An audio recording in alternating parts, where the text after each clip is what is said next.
Ia menatapmu dan kamu menatapnya, sebuah mata raksasa yang kayak menarik kamu ke dalam jurang.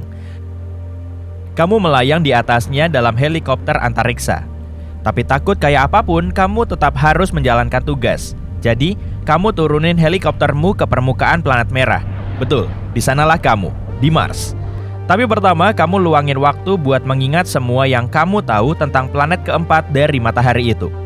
Mars adalah planet dalam terakhir, yaitu planet-planet yang ada di sabuk asteroid. Ini juga disebut planet terestrial karena tersusun atas batuan dan logam. Atmosfer Mars jauh lebih tipis dibanding bumi. Atmosfer itu mengandung 95% karbon dioksida dan cuma 1% oksigen. Dengan kata lain, jangan sampai kamu mikir mau lepas helm. Tapi kamu nggak boleh buang-buang waktu. Kamu mendarat di permukaan planet dan berada di dunia berwarna merah kecoklatan. Syukurlah kamu memakai pakaian antariksa, tempat itu dingin membeku. Termometer yang dijahit di lengan bajumu menunjukkan minus 62 derajat Celcius. Saatnya melangkah untuk pertama kali di permukaan Mars.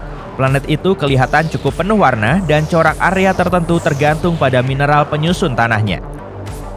Tanah di bawah kakimu tertutup debu halus, kelihatannya mirip karat. Debu oranye yang sama juga ada di udara. Untung kamu bawa persediaan oksigen sendiri hingga nggak perlu menghirup udara Mars. Lapisan debu yang menutupi permukaan Mars ini bisa setebal 2-12 meter.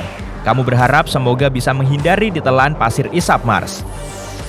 Kamu mulai jalan, rasanya ringan banget. Volume Mars cuma 15% volume bumi dan massanya cuma 11% massa bumi. Ini artinya gravitasi di sini jauh lebih lemah. Daya tariknya 38% daya tarik di permukaan bumi. Kamu loncat-loncat naik turun lalu mencoba lari beberapa puluh meter. Kamu belum keringetan setitik pun. Yang bikin kamu lebih sulit menjelajah tempat ini adalah permukaannya yang berbatu-batu. Tertutup kawah dan gunung berapi, dasar danau tua yang kering dan ngarai. Kamu lihat sesuatu yang besar menjulang di ufuk, tapi kamu coba menahan rasa kepomu. Kamu akan cukup waktu untuk mikirin objek apa itu nanti. Tiba-tiba awan masif muncul di kejauhan. Kelihatannya kayak sekawanan besar kuda mendekatimu. Kenyataannya, lebih baik kamu kembali masuk helikoptermu dan terbang menjauh secepat mungkin. Itu salah satu badai debu yang kesohor di Mars. Seringnya, badai ini terjadi selama musim panas di belahan selatan planet merah. Terkadang, badai ini bisa melanda seluruh planet, dan badai awan yang terbesar bisa dilihat dari bumi. Kamu meloncat masuk ke dalam helikopter, dan kamu arahkan pandangan pada hal yang begitu bikin kamu ketakutan. Saluran berliku yang mirip pembuluh darah melintasi bola mata itu. Tapi makin dekat, makin nggak mirip mata sebenarnya. Kamu segera nyadar, itu sebuah kawah. Ukurannya raksasa, diameternya hampir 30 km. Di sekitar kawahnya, yang mirip pupil, ada kawah-kawah lain yang bahkan lebih besar. Kemungkinan kawah-kawah ini terbentuk miliaran tahun lalu, ketika Mars harus menghadapi banyak serangan batuan antariksa. Tapi kenapa kawah mata lebih gelap dibanding lanskap sekitarnya? Ilmuwan berpikir suatu ketika ada air Mars di lubang raksasa itu. Ingat saluran tadi? Kemungkinan saluran itu dulu dialiri air. Dan karena terisi air, ini mencegah beberapa bahan dan mineral dari terkikis. Nah, ingat sesuatu yang menjulang di ufuk? Saatnya kita menjelajahinya. Kalau sudah dekat, akan kamu sadari kalau ini adalah gunung berapi perisai terbesar di seluruh tata surya, Olympus Mons. Diameternya lebih dari 595 km, yang hampir seukuran dengan negara bagian Arizona. Kamu miringin kepala. Wow, tinggi gunung itu 25 km. Gunung ini juga dipagari oleh tebing-tebing setinggi 6 km. Untuk bayangin ukuran gunung berapi ini, yuk kita bikin beberapa perbandingan. Gunung berapi terbesar di bumi adalah Mauna Loa, menjulang sekitar 4,02 km di atas permukaan laut dan membentang sejauh 120 km. Kedengaran mengesankan. Tapi volume Olympus Mons sekitar 100 kali lebih besar Mauna Loa. Gunung raksasa Mars bisa menelan seluruh rantai kepulauan Hawaii dari Kauai sampai Hawaii. Tapi kenapa gunung berapi ini begitu besar? Mungkin ini hasil gravitasi permukaan bawah dan angka erupsi yang lebih tinggi. Atau mungkin karena kerak planet merah yang lain banget dari kerak bumi. Keadaannya statis. Di planet kita, kerak tersusun atas 15-20 lempeng tektonik yang bergerak. Ketika lempeng-lempeng ini bergerak di atas titik-titik panas yang memproduksi lava, gunung-gunung berapi baru terbentuk dan yang sudah ada jadi padam. Karena itu, lava bisa sampai ke permukaan melalui banyak lubang. Tapi di Mars, keraknya nggak terpecah jadi sejumlah lempeng tektonik kayak di bumi. Dan lava nggak bisa melakukan apapun kecuali menumpuk dalam satu gunung berapi yang besar sekali. Nah, gimana kalau kita lebih mendekat lagi ke gunung raksasa ini? Tapi begitu kamu melangkah keluar dari helikopter di tanah Mars, tanah di bawahmu mulai berguncang. Itu gempa Mars.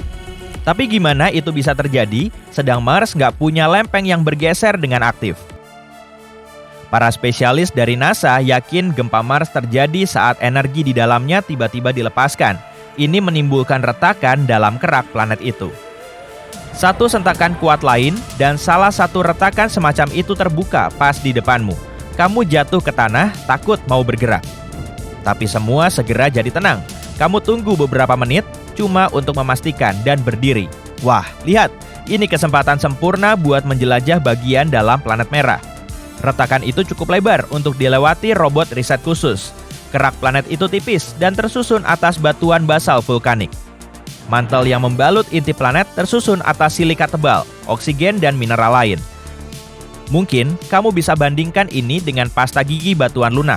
Mantel Mars juga jauh lebih tipis dari mantel bumi. Tebalnya cuma antara 1.300 sampai 1.770 km. Adapun inti planetnya sebagian besar terdiri dari besi, nikel, dan belerang dan lebarnya antara 1.450 sampai 1.930 km. Inti Mars nggak bergerak, karena itu Mars nggak punya medan magnet di seluruh planet. Sayangnya, drone kamu tersesat di kedalaman planet merah. Kamu tinggalkan drone itu di sana dan melanjutkan eksplorasimu. Destinasi berikutnya adalah Valles Marineris. Namanya kedengeran kayak nama saus merah Italia, tapi sebenarnya ini sebuah ngarai, atau tepatnya sistem ngarai yang benar-benar luas, yang membentang sepanjang ekuator Mars. Ngarai ini menakjubkan sekali kayak Olympus Mons. Panjangnya lebih dari 4.200 km dan dalamnya lebih dari 6 km. Ngarai ini begitu luas hingga bisa mencakup seluruh kontinen Amerika Serikat dari Samudra Pasifik sampai Atlantik. Yuk kita bikin perbandingan lain. Salah satu ngarai paling kenamaan di bumi adalah Grand Canyon di Arizona. Tapi Grand Canyon 10 kali lebih pendek dan sekitar 4 kali lebih dangkal dibanding ngarai di Mars. Sebagian ilmuwan berpikir kalau Valles Marineris adalah tepi sebuah lempeng tektonik raksasa. Lempeng ini bergerak lambat, hingga hampir nggak ada yang terjadi di wilayah itu selama jutaan tahun. Dan gerakan lempeng ini mungkin dimulai 3,5 miliar lalu. Bagaimanapun, satu-satunya yang masih tersisa dalam daftar tugasmu adalah mengunjungi bulan Mars. Bulan Mars termasuk yang terkecil di tata surya. Phobos adalah bulan yang lebih besar dari kedua bulan itu. Orbitnya cuma 6.000 km di atas permukaan Mars. Gak ada bulan dikenal lain yang bergerak lebih dekat ke planet induknya. Bulan ini mengelilingi planet merah 3 kali sehari, sedang bulan kedua, Deimos, butuh 30 jam untuk menyelesaikan satu orbit. Phobos makin mendekati Mars, sekitar 2 meter tiap 100 tahun. Dalam 50 juta tahun mendatang, Phobos bisa jatuh ke planet itu atau hancur membentuk cincin. Dengan perasaan senang tapi capek, kamu kembali ke pesawat antariksamu. Besok kamu akan menjelajah lagi planet merah yang indah itu. Dan siapa tahu temuan apa yang menunggumu?